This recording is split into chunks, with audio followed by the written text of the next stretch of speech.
Hello प्यारे बच्चों, welcome to my channel Jack study planet.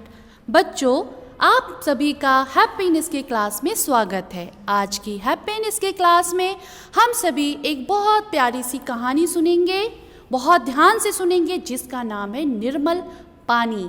क्या नाम है? निर्मल पानी। तो चलिए शुरू करते हैं और सभी बच्चे प्लीज़ बहुत ध्यान से सुनेंगे इसे। एक बार एक संत अपने एक शिष्य के साथ कहीं जा रहे थे। रास्ते में काफ़ी चलने के बाद उन्हें प्यास लगी तो वे एक पेड़ के नीचे आराम करने के लिए रुक गए। शिष्य पास की छोटी नदी से पानी लेने चला गया।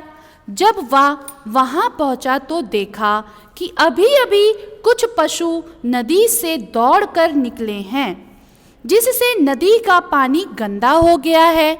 पशुओं की भाग दौड़ से नदी के पानी में कीचड़ और सड़े हुए पत्ते उभर कर ऊपर की ओर आ गए थे। गंदगी को देखकर शिष्य बिना पानी लिए लौट आया। यानी गंदगी को देखकर शिष्य बिना पानी लिए लौट आया।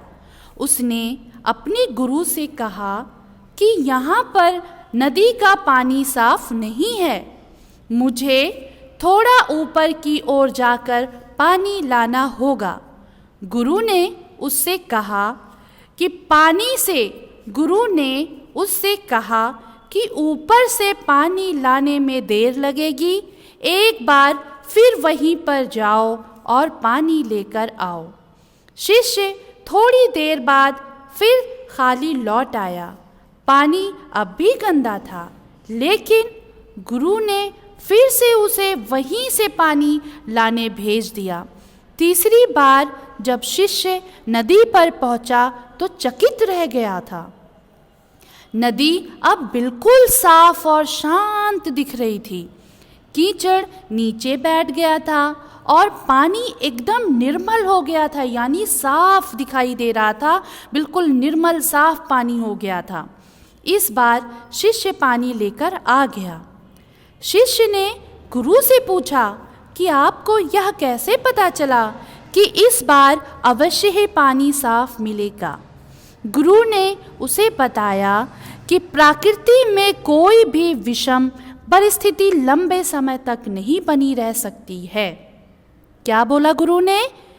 कि प्रकृति में कोई भी विषम परिस्थिति लंबे समय तक नहीं बनी रह सकती है।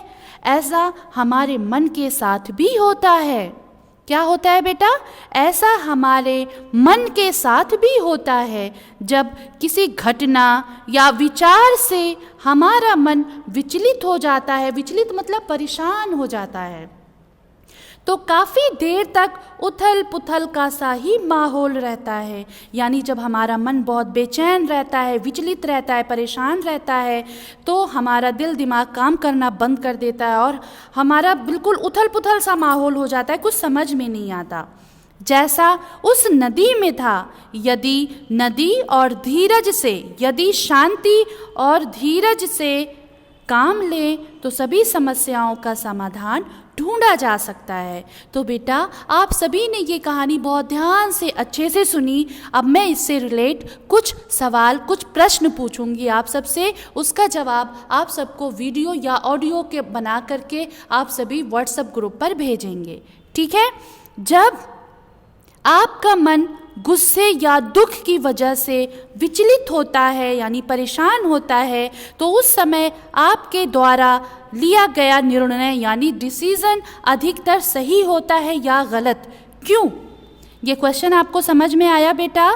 कि यानी जब आपका मन गुस्से में होता है या दुखी हालत में होता है, परेशान होता है, तो उस समय जब आप कोई डिसीज़न लेते हैं, कोई निर्णय लेते हैं, तो क्या वो अधिकतर ज़्यादातर सही होता है या गलत होता है? क्यों होता है? तो आप ये सारी चीज़ें वीडियो में आप हमें बताएंगे या फिर ऑडियो में। दूसरा सवाल बेटा, शांत मन और अशांत मन के लिए निर्णयों में यानी डिसीजन में क्या अंतर होता है? दोनों स्थितियों के एक एक उदाहरण देकर बताएं। यानी बेटा, इस क्वेश्चन में ये पूछा जा रहा है कि जब आप अशांत होते हैं, विचलित होते हैं, परेशान होते हैं, जब आप कोई डिसीजन, कोई निर्णय लेते हैं, तो उसका आपको एक उदाहरण बताना है। और एक उदाहरण आपको क्या बताना है बेटा, जब आप बिल्कुल शांत भाव में रहते हैं, शांत मन होता है आपका, उस समय जब आप कोई डिसीज़न या निर्णय लेते हैं तो उसका भी आपको एक उदाहरण बताना है कैसा होता है। ठीक है, आपने ये कहानी सुनी बेटा, आप सबको बहुत अच्छे से समझ में आई होगी और आप ये जानने के लिए अपने मम्मी पापा, अपने भाई बहन, अपने फ्रेंड से भी इस पर आप चर्चा कर सकते हैं और उनके विचार आप जान करके उनसे भी शेयर कर सकते हैं अपने विचार, और उनके विचार भी आप ले सकते हैं। ठीक है बेटा, आप वीडियो बनाकर अपने टीचर्स के साथ शेयर करेंगे। बेटा अगर आपको ये कहानी अच्छी लगी हो या ये स्टोरी अच्छी लगी हो तो प्लीज़ लाइक, सब्सक्राइब, शेयर करना ना भूलें। धन्यवाद।